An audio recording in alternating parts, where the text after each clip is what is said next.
peux plus.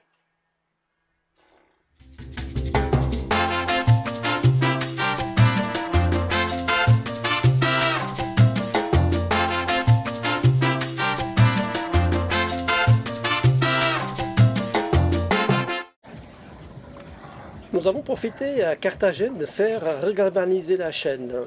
C'était pas cher, mais c'était pas terrible le résultat. Vu qu'on a dû sortir la chaîne, autant profiter pour la remarquer et mettre les couleurs pour les profondeurs.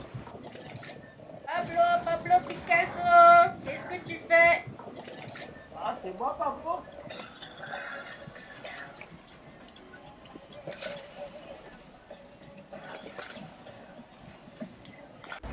Bleu et bleu. Et le dernier, c'est jaune. Alors, tes jolies peintures, c'est Ouais, quoi? alors, j'ai marqué toutes les 5 mètres avec une couleur. Donc toutes les 10 mètres, je change de couleur. T'as combien de couleurs en tout? En tout, j'ai 4. J'ai jaune, rouge, vert et bleu. J'ai mis des marqueurs de la même couleur, de façon à ce que si la peinture part, je sais toujours où j'en suis. Donc là, c'est du bleu, c'est du bleu. Et ça tient longtemps, ça tient bien. Et tu en mets combien?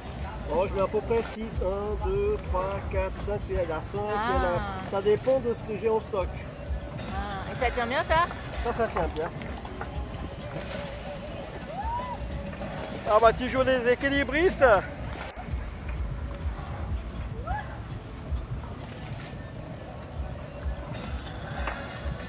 Pour passer le bout de chaîne. Cherche.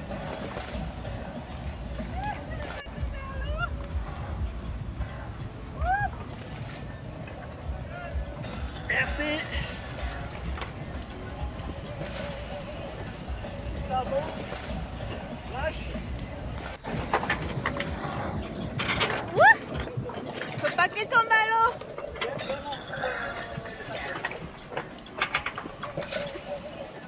Voilà, maintenant, il faut mettre le bout de sécurité au bout de la chaîne. Si la chaîne n'est pas complètement, on puisse la bloquer. Donc le défi, c'est de passer ce bout là-dedans. T'as bien attaché là le bout au bateau? Ne pas bouger. Il est bien attaché alors, en bas.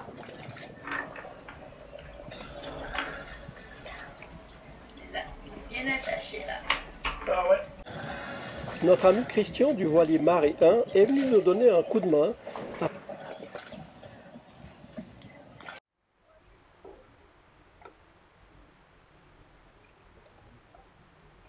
Ça marche pas? Il doit être bouché. C'est un lubrifiant. Ça fait des siècles qu'on l'a pas utilisé alors. Lubrifiant Téflon. Et ça sert à quoi? C'est pour lubrifier l'axe du cordeau.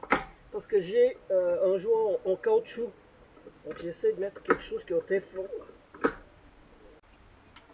Et c'est tout propre. Passer au vinaigre blanc. Ouais, super. Ah. C'est quoi que tu mets? De la graisse marine. Ah. Ça, c'est celui qui est le plus chiant à mettre. Parce qu'il est en forme de cône. Et il va falloir le taper.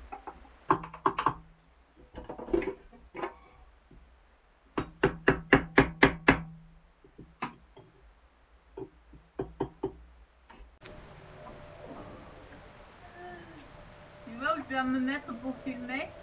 On va trouver un mouillage.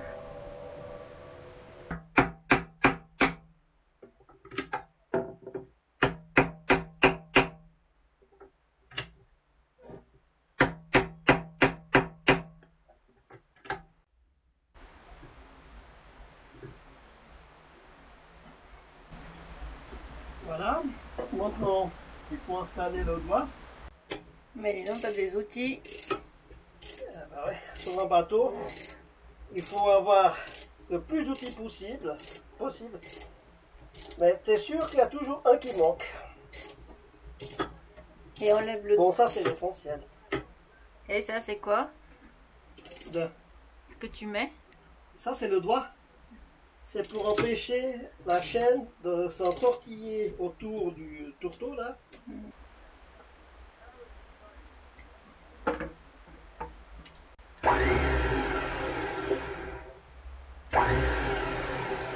Voilà, tout propre.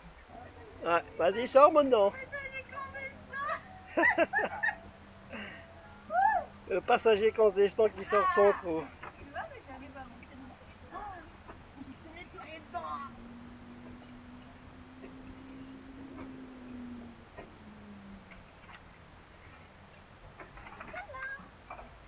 Voilà.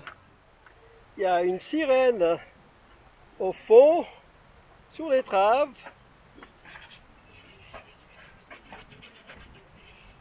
Alors, qu'est-ce que tu es en train de faire? Ah ben dis donc, il n'a jamais autant brillé ce gando. Donc tu es en train de nettoyer ou après mettre de la peinture pour protéger le gando, c'est ça? Ouais. Ah ben donc, toujours la précision de Diana, minutie. C'est pour ça que je ne le fais pas. Parce que je ne fais pas aussi bien qu'elle.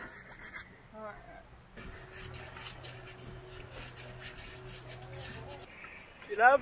C'est énervant ça. Ah tiens, envoie mes par terre ce truc. Ben oui. Allez, dégage. Ben, tu laves les pieds là.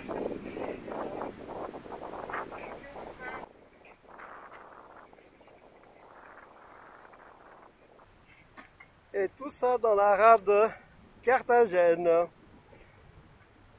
à la Marina Club de Pesca.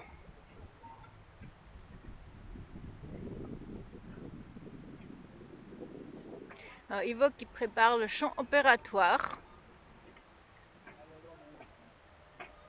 C'est qu'il faut nettoyer, dégraisser à l'acétone avant de peindre.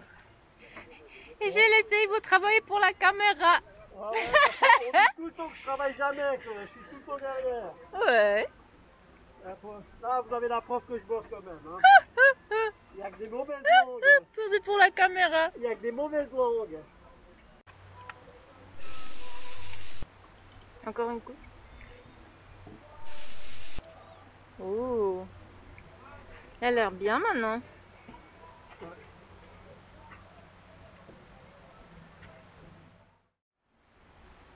L'une des tâches pendant qu'on était à Carthagène a été de refaire les joints du deck du cockpit.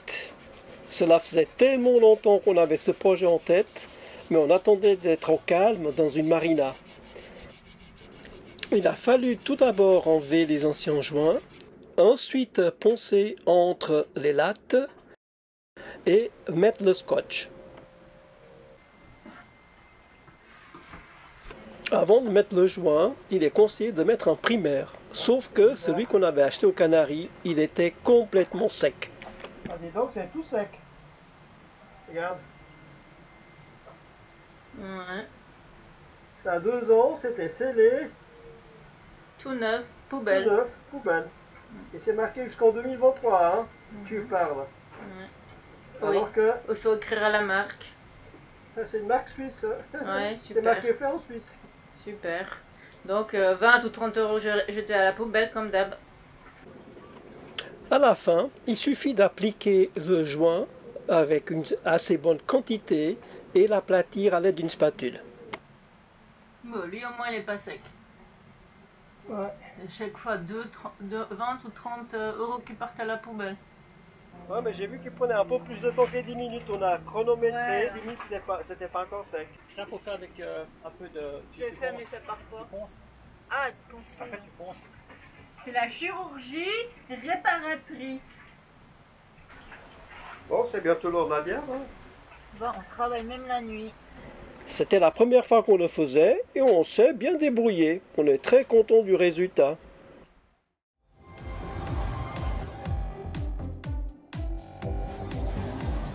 Après une journée de travail, nous sortons le soir afin de profiter des fabuleuses fêtes de fin d'année à Carthagène des Indes. Les décorations étaient somptueuses et la ville grouillait de touristes.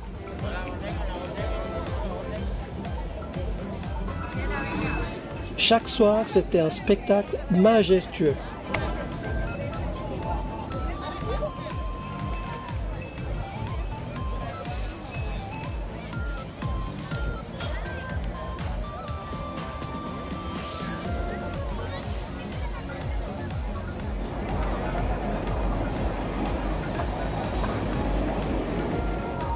Des décorations lumineuses avaient envahi toute la ville.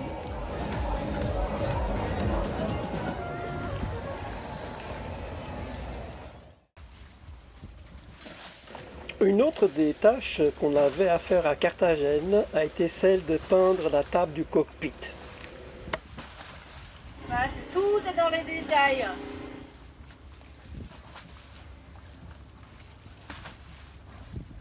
Donc d'abord, on a nettoyé la table, on a passé une couche de gel côte, poncé un petit peu, et après la prochaine opération, ça va être la peinture.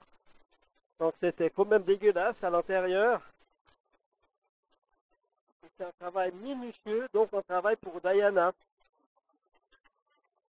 Parce qu'Ivo, il n'aurait pas fait aussi bien. Ivo, il fait des gros travaux, pas des petits. La table du cockpit, on va pendre à l'intérieur, dans le carré. Ce sera beaucoup plus stable parce qu'ici, avec les bateaux à l'extérieur, ça fait des vagues et de la houle sans arrêt.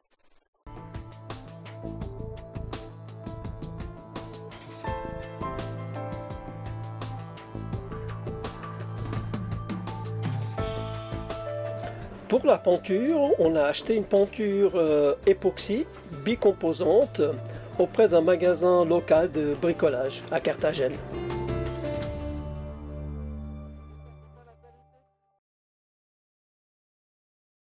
Ça frotte. Regarde, un tour de magie. C'est donc du papier vert qui tient tout seul. Là, on a un bateau inventé. Ah, ouais.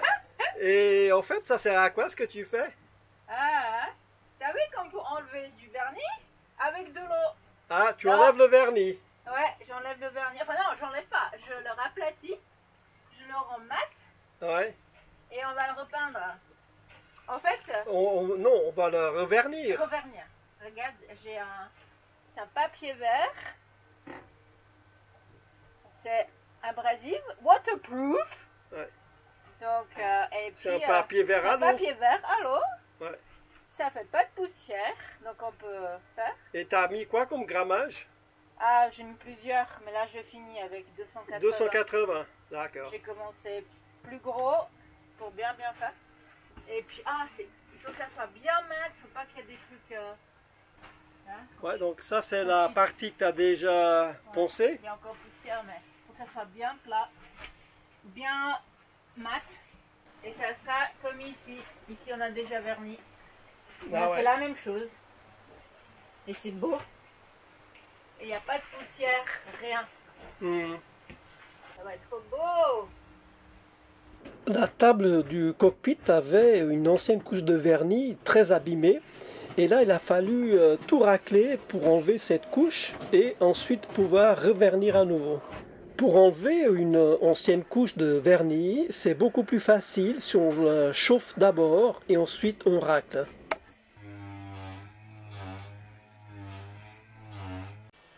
Ça frotte, ça frotte. Non, ça frotte pas, ça... ça fait quoi? Ça polit, non pas polit. Comment ça s'appelle? Poncé. Poncé à l'eau. C'est toujours pas lisse. Ponce, ponce, ponce. J'en peux plus. Rien que pour faire les parois là, ça prend au moins 5 jours. Et voici le résultat final après avoir appliqué 3 couches de vernis. En voilier, ça vous tente? Alors recevez chaque semaine des conseils pour préparer votre voyage en vous abonnant à notre newsletter.